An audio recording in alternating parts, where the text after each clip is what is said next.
Assalamualaikum warahmatullahi wabarakatuh. Oke adik-adik kelas 11 MIPA Erlangga Education Center. Malam ini ketemu Kak Salma lagi ya. Kita belajar tentang naratif teks ya. Kakak yakin kalian semua pasti sudah pernah ya mendengar teks jenis ini, yaitu naratif teks. Apa sih naratif teks? Nanti kakak jelaskan ya. Sekarang silahkan absen dulu, list namanya ya. Jangan lupa karena nanti absennya pasti akan dicek lagi oleh pihak Erlangga Education Center. Oke. Sebelum kita mulai untuk materi kita malam ini ya, kakak doakan semoga teman-teman semuanya, adik-adik semuanya, keluarga di rumah semua diberi kesehatan ya, dan semoga semua wabah yang terjadi saat ini segera hilang dari Indonesia, dari lingkungan kita, sehingga kita bisa belajar lagi bertatap muka di Erlangga Education Center ya. Oke, adik-adik, kali ini kita akan membahas tentang naratif teks. Apa sih naratif teks itu? Naratif teks adalah teks yang berisi cerita-cerita terdahulu atau cerita-cerita khayalan. Bisa jadi itu legenda, dongeng, fable, myth, dan seterusnya. Jadi cerita ini yang ada di naratif teks adalah cerita khayalan ya, bukan cerita beneran. Kalau cerita beneran itu contohnya adalah description text, kemudian ada procedure text, itu adalah cerita bukan khayalan atau fakta ya. Kalau naratif text itu adalah cerita khayalan atau dongeng ya. Di sini nanti adik-adik akan belajar mengerjakan soal ya. Jadi memahami dulu isi teksnya, kemudian menjawab soal yang ada di bawahnya. Nah, di sini Kak Salma punya dua teks ya, dua naratif teks. Nanti kita bahas bersama-sama. Ini kita bahas dulu dari teks yang pertama ya. Read the text below carefully and choose the answer between A, B, C, D, or E. Ya, the title is The Rats and the Elephants. Ya, jadi kalau di naratif teks itu ada apa namanya ya? Struktur ya. Setiap teks itu punya struktur. Nah, di naratif teks juga seperti itu. Yang paling atas tentunya ini adalah the title. Kemudian ada paragraf 1, paragraf 2, 3, and 4.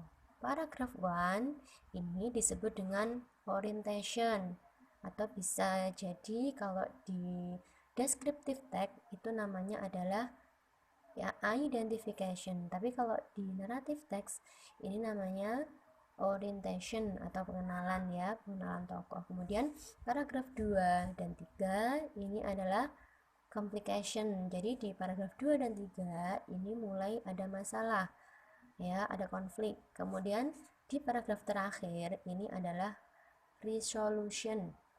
Di resolution ini biasanya cerita itu semakin ada penurunan ya, jadi konflik-konflik semakin teratasi dan ada klimaksnya di situ. Itu namanya resolution ya. Jadi ada solusi di sini dan nanti ada endingnya di sini. Oke, kita baca dulu ya. Kak sama bacakan. The Rats and the Elephants. Once upon a time, there lived a group of mice under a tree in peace. However, a group of elephants crossing the jungle unknowingly destroyed the homes of all the rats. Many of them were even crushed to death. Then, taking of rats, decided to approach the elephant's chief and request him to guide his herd through another road. On hearing the sad story, the elephant's king apologized and agreed to take another road. And so, the life of the rats will shift. One day, elephant hunters, ya, jadi di sini ada pemburu gajah came to the jungle and trapped a group of elephants in huge nets. Then the elephant king suddenly remembered the king of the rats. He summoned one of the elephants of his herd, which had not been trapped, to go seek help from the king and told him about the trapped elephants. The rats king immediately took his entire group of rats, and they cut open the nets which had trapped the elephant's herd. The elephant herd was totally set free. They danced with joy and thanks to the rats. Jadi ini kalau di sini ada kata with joy and thank the rats, jadi bisa ditebak ya, endingnya happy ending atau sad ending ya. Oke, kita lihat dulu pertanyaannya nomor 1. What type of text is the above text? It is, sudah kakak jelaskan tadi kalau ini adalah teks jenis naratif. So the answer is A narrative text. Yang ini ya, jawabnya yang A. Oke, kemudian number 2, what destroyed the homes of all rats? Siapa yang merusak rumah dari tikus-tikus tadi? Coba kita lihat di sini. Siapa ya tadi yang merusaknya? Coba lihat lagi. Di sini ada. Nah, di sini ya. Jadi di paragraf 3 ini dijelaskan bahwa yang merusak adalah a group of 11D. Jadi yang merusak adalah sekawanan atau kumpulan dari gajah. Oke, nomor 3. What helped the elephants herd free? Siapa yang menolong atau membebaskan dari kumpulan gajah tadi? Siapa ya kira-kira yang membebaskannya? Apakah kumpulan gajah? Ya, ataukah kumpulan pemburu gajah? Ataukah kumpulan dari raja? Ataukah yang A, entire group of rabbits? Yang mana? Oke, jawabnya adalah yang iya, karena tadi tiba-tiba si raja dari gajah tadi dia ingat bahwa raja dari apa tadi tikus-tikusnya itu bisa menolong ya. Jadi jawabnya adalah yang E ya. Oke, selanjutnya nomor 4. What is the genetic structure of once upon a time there lived a group of mice under a tree in peace? Ya, jadi sudah kakak jelaskan ya.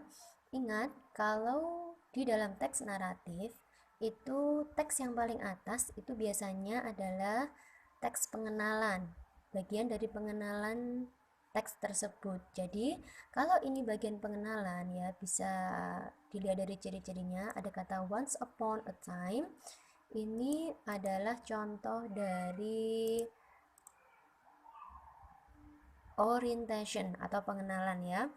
Jadi jawabnya adalah yang ini, orientation, yang B ya. Oke, the last number 5. At the end of the story, how was the elephant's heart? Bagaimana ya sekawanan gajah tadi di akhir cerita? Apa yang terjadi dengan mereka?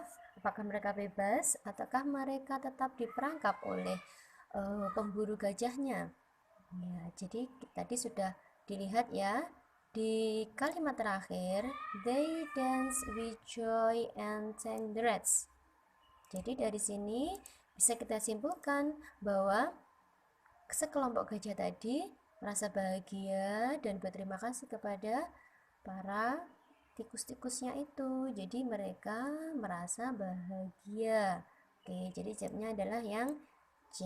Jadi happy ending ya, bukan sad ending. Oke, kita lanjutkan ya sampai sini. Nanti bila ada pertanyaan bisa langsung ditanyakan di grup ya.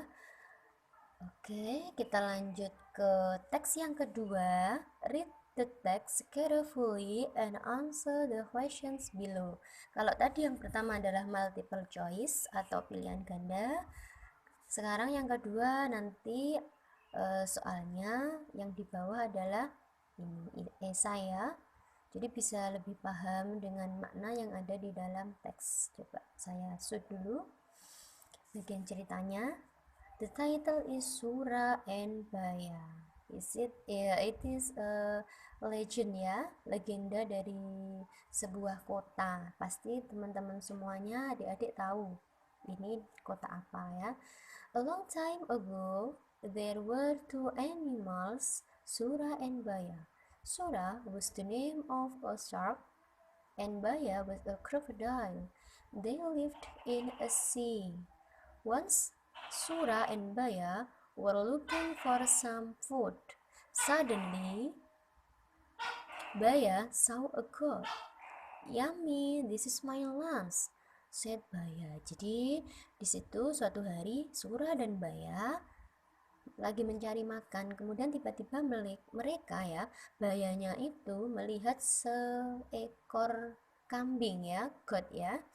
Yummy, this is my lunch. Bayanya bilang gitu. No way, this is my lunch. You are greedy, said Sura. Jadi Sura merasa bahwa si Baya itu rakus karena itu bagiannya kambing itu bagiannya Sura harusnya, tapi Baya mau makan si kambingnya lagi. Then they fought for the goat. After several hours, they were very tired. Ya, jadi mereka rebutan mau makan kambingnya. Feeling tired of fighting, di tengah-tengah pertikaian mereka atau perkelahian mereka, they lived in the different places. Sura lived in the water, Baya lived in the land. Jadi mereka punya keputusan atau punya appointment janji ya, bahwa setelah pertempuran itu Sura hidupnya di air, kemudian Baya hidupnya di darat. The border was the beach, so they would never fight again. Jadi setelah perjanjian itu mereka tidak pernah bertengkar lagi ya. One day Sura went to the land and looked for some food in the river. He was very hungry and there was not much food in the sea. Jadi suatu ketika Sura merasa kelaparan, padahal dia sudah janji dia akan tetap berada di air, tidak akan ke daratan. Karena dia merasa di laut itu tidak ada makanan, jadi dia naik ya. Kemudian mencari makanan di sungai. Baya was very angry when he knew that Sura broke the promise. Nah, setelah Baya tahu kalau Sura mengingkari janjinya, dia sangat marah. They fought again. Mereka bertengkar lagi. They both hit each other. Sura bit Baya's tail. Sura tiba-tiba menggigit ekornya Baya ya.